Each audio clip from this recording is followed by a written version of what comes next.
Hello and welcome to Ecoholics. आज हम issue based पढ़ाई करेंगे। तो आज का हमारा एक ट्रेंडिंग टॉपिक है पाकिस्तान इकोनॉमिक क्राइसिस। अब Pakistan has been in news for quite some time और वो डेफिनेटली कुछ अच्छे रीजंस की वजह से नहीं थी। तो क्या हुआ अचानक कि आपका नेबरिंग नेशन जो कि इंडिया है वो एक फास्टेस्ट ग्रोइंग इकोनॉमी है वर्ल्ड में with a projected growth of 6.1%, whereas Pakistan एक इकोनॉमिक कोलैप्स की तरफ जा रहा है। क्या रीजंस हैं उसके? क्यों 1980s में जो जीडीपी इंडिया से बहुत बेहतर था अब वो ऐसा नहीं कर पा रहा है? तो यही जानने के लिए हम आज की पढ़ाई करेंगे।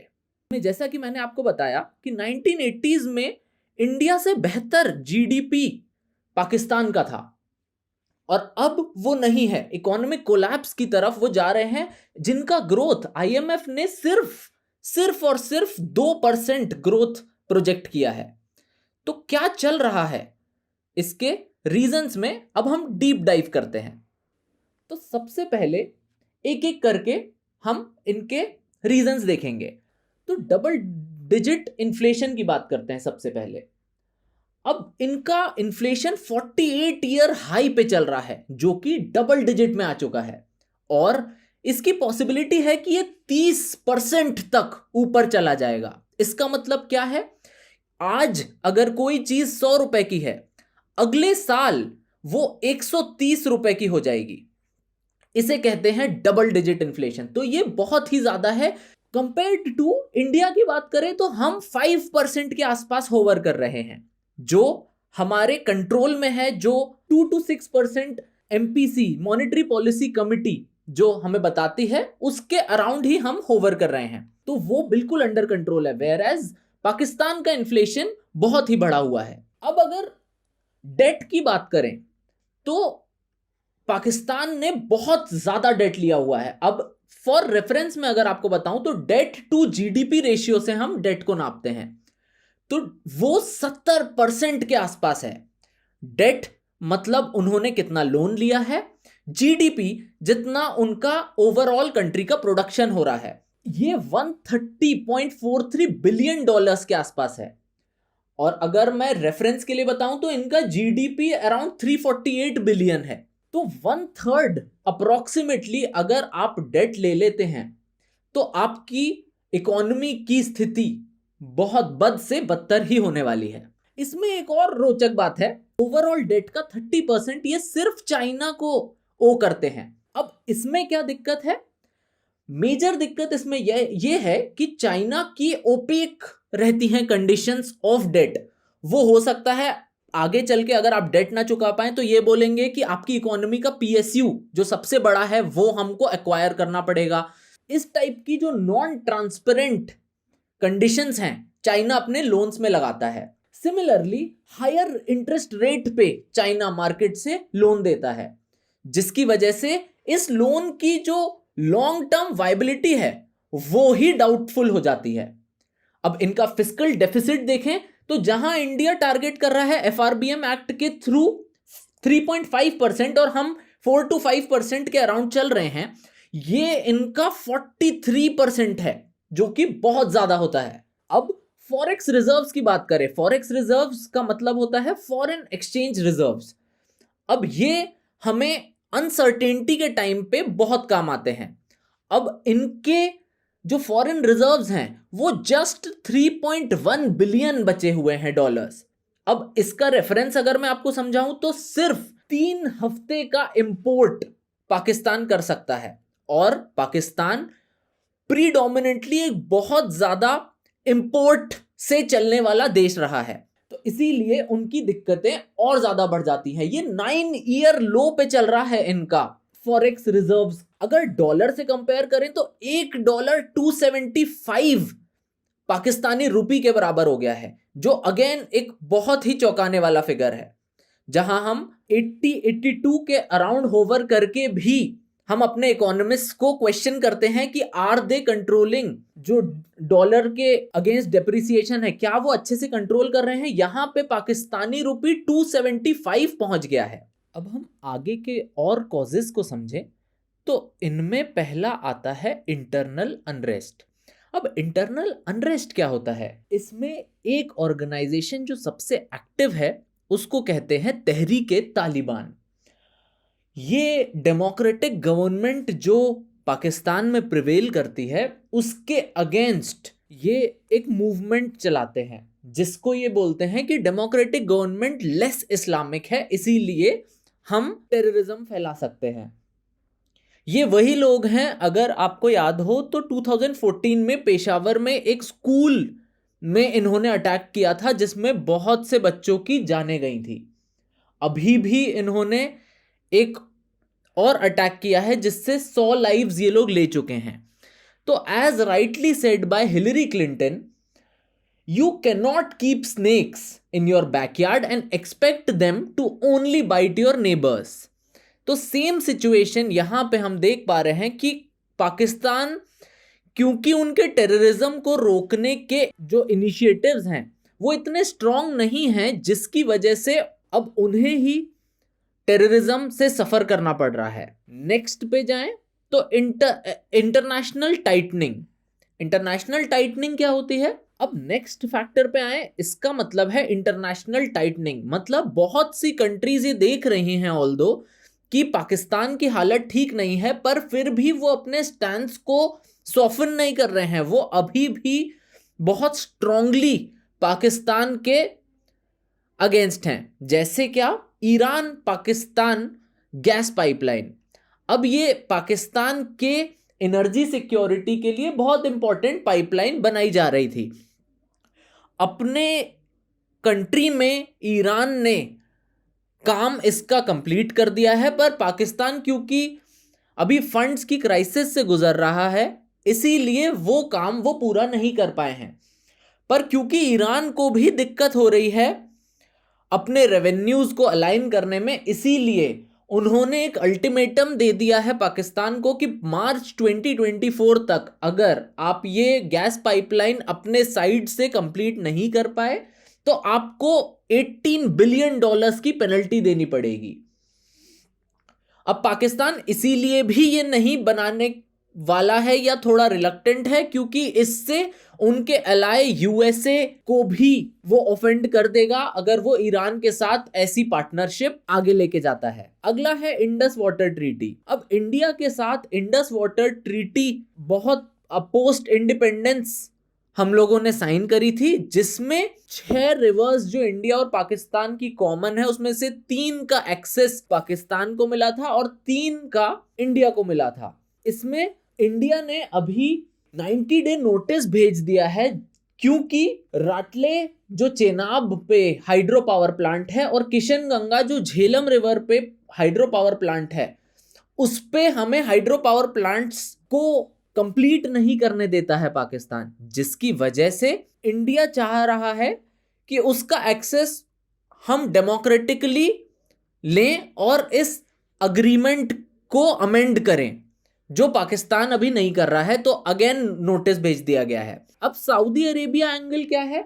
सऊदी अरेबिया पास्ट से ही एक बहुत अच्छा फ्रेंड रहा है पाकिस्तान का और उसे फाइनेंशियली हेल्प करते आया है, पर अब क्योंकि सऊदी अरेबिया भी ग्लोबल हाई टेबल्स पे एक इंपॉर्टेंट पोजीशन होल्ड करता है तो बाकी कंट्रीज उसे भी अकाउंटेबल ठहराती हैं अगर पाकिस्तान टेररिज्म को कंट्रोल करने में असमर्थ रहता है।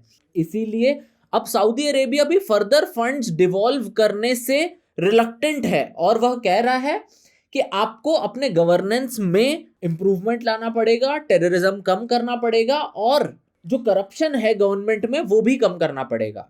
कॉजेज यहां खत्म नहीं हो जाते हैं, हिस्टोरिकल मिस्टेक्स भी पाकिस्तान की बहुत सी रही हैं जिसकी वजह से वो आज इस सिचुएशन में है।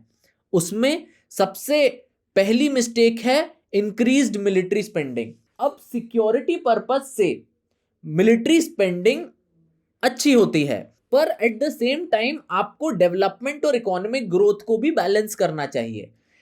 पाकिस्तान इंडिया से हर चीज में कॉम्पीट करना चाहता है, स्पेशली मिलिट्री स्पेंडिंग।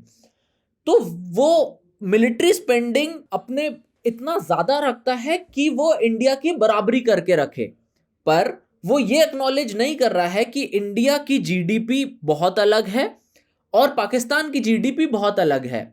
इसीलिए आप अगर education, health, infrastructure in areas में कट करके स्पेंडिंग अपनी मिलिट्री में डालते हैं तो वो डेट्रीमेंटल प्रूव होगा लॉन्ग टर्म में। अब एग्रीकल्चर की बात करें तो जैसा हमारा पंजाब है वैसे ही पाकिस्तान में भी पंजाब है, जो प्रीडोमिनेंटली स्टेपल डाइट जो उनकी वीट है उसको केटर करता है। पर एग्रीकल्चर में जैसे हम ग्रीन रेवोल्यूशन लेके आए थे या हम लैंड रिफॉर्म्स लेके आए थे जिससे irrigation facilities, infrastructure facilities, marketing facilities improve हुई थी over the period of time, वो और बुरी हालत में है पाकिस्तान में। अगला है पॉलिटिकल इंस्टेबिलिटी। ये सभी को पता है कि मार्शल लॉ कितना प्रिवेल करता है पाकिस्तान में, और मिलिट्री कू करके बार बार पाकिस्तान की मिलिट्री पावर में आ जाती है और उनकी डेमोक्रेटिकली इलेक्टेड गवर्नमेंट को डिथ्रोन कर देती है, जिसकी वजह से क्रोनी कैपिटलिज्म उनकी कंट्री में बढ़ रहा है। क्रोनी कैपिटलिज्म का मतलब होता है जो पॉलिटिकल लीडर्स हैं और इंडस्ट्रियलिस्ट्स हैं उनके बीच में जो अग्रीमेंट्स होते हैं या कोलैबोरेशन होता है, जिससे पॉलिटिकल पार्टीज को फंड्स देते हैं इंडस्ट्रियलिस्ट और इन टर्न इंडस्ट्रियलिस्ट के फेवरेबल पॉलिसीज गवर्नमेंट बनाती है, जो यहां पे अभी मिलिट्री होती है। उसकी वजह से अगेन वो दोनों तो पैसे कमा रहे हैं, मिलिट्री भी पैसे कमा रही है, गवर्नमेंट भी पैसे कमा रही है, पर लोगों का भला उतना नहीं हो रहा है। लास्ट फैक्टर हिस्टोरिकल मिस्टेक है लूजिंग ईस्ट पाकिस्तान। अब ईस्ट पाकिस्तान जो करंटली बांग्लादेश है उसके बारे में हम न्यूज सुन रहे हैं कि उनका जीडीपी पर कैपिटा इंडिया को भी पीछे कर रहा है। तो बांग्लादेश टेक्सटाइल इंडस्ट्री के लिए बहुत फेमस है, इतना फेमस है कि उनके टेक्सटाइल इंडस्ट्री का रेवेन्यू, जब वो पाकिस्तान ईस्ट पाकिस्तान कहलाता था तो वहां से रेवेन्यू देश पाकिस्तान है वो यूटिलाइज करता था और टेक्सटाइल इंडस्ट्री के डेवलपमेंट पे काम नहीं करता था। पर जैसे ही 1970s में लिबरेट हुआ बांग्लादेश, अब उनके पास वो एक्स्ट्रा लेवरेज नहीं बचा जो टेक्सटाइल का रेवेन्यू आता था, जो एक्सपोर्ट ओरिएंटेड बनाता था पाकिस्तान को। अब कुछ अनअवॉइडेबल कॉजेज ये पूरी दुनिया में अभी चल रहे हैं ऑल्दो, तो इनसे निकलने के लिए क्या क्या चल रहे हैं। पहले तो क्लाइमेट चेंज। अगर आपको पता हो 2019 में एक बहुत बड़ा फ्लड आया था पाकिस्तान में, वो क्या है, क्लाइमेट चेंज ओवरऑल ही जैसे सबको प्रभावित कर रहा है वैसे ही ट्रॉपिकल कंट्रीज में उसके बहुत हार्श रिपरकशंस देखने मिल रहे हैं।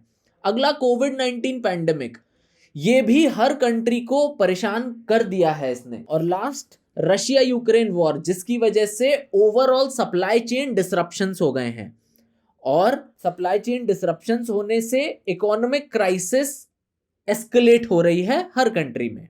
अब अगर हम नेक्स्ट क्वेश्चन पूछें कि यही हालत तो इंडिया की 1991 में भी हुई थी और हमें आईएमएफ ने तब हेल्प कर दिया था, तो आईएमएफ अभी पाकिस्तान को इमीडिएटली हेल्प क्यों नहीं कर रहा है?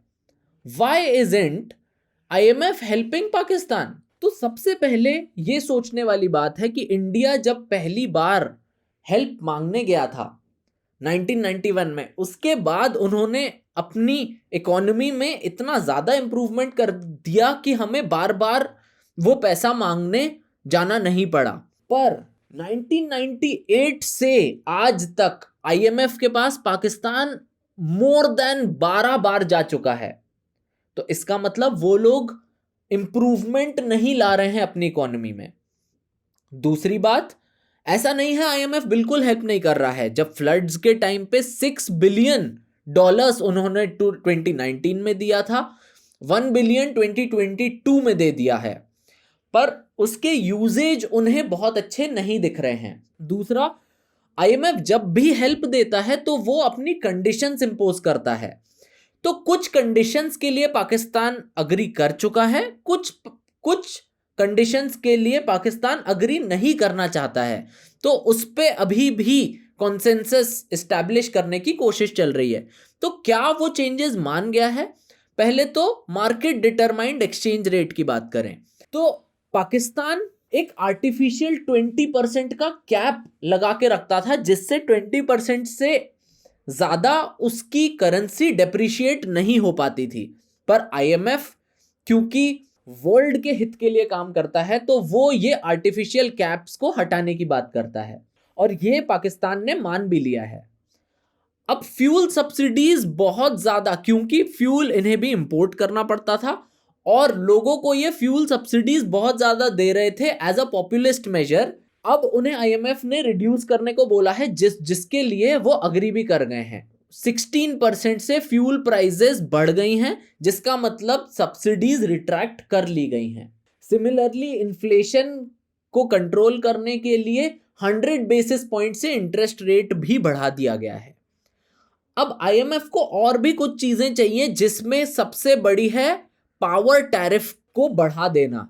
अब सिमिलरली जैसे फ्यूल था, वैसे ही पावर के लिए भी क्राइसिस इमर्ज करने वाली है, क्योंकि इसकी भी सब्सिडीज बहुत दी जाती हैं और डिस्कॉम्स को इंसेंटिवाइज नहीं किया जा रहा है। दूसरी बात, रिस्टोरेशन ऑफ अनरिस्ट्रिक्टेड इंपोर्ट्स के लिए इन्होंने काफी रिस्ट्रिक्शंस लगा के रखे थे, जो आईएमएफ या वर्ल्ड ट्रेड ऑर्गेनाइजेशन टाइप की ग्लोबल बॉडीज बिल्कुल नहीं चाहेंगी कि कोई रिस्ट्रिक्शंस लगाए इंपोर्ट या एक्सपोर्ट्स पे।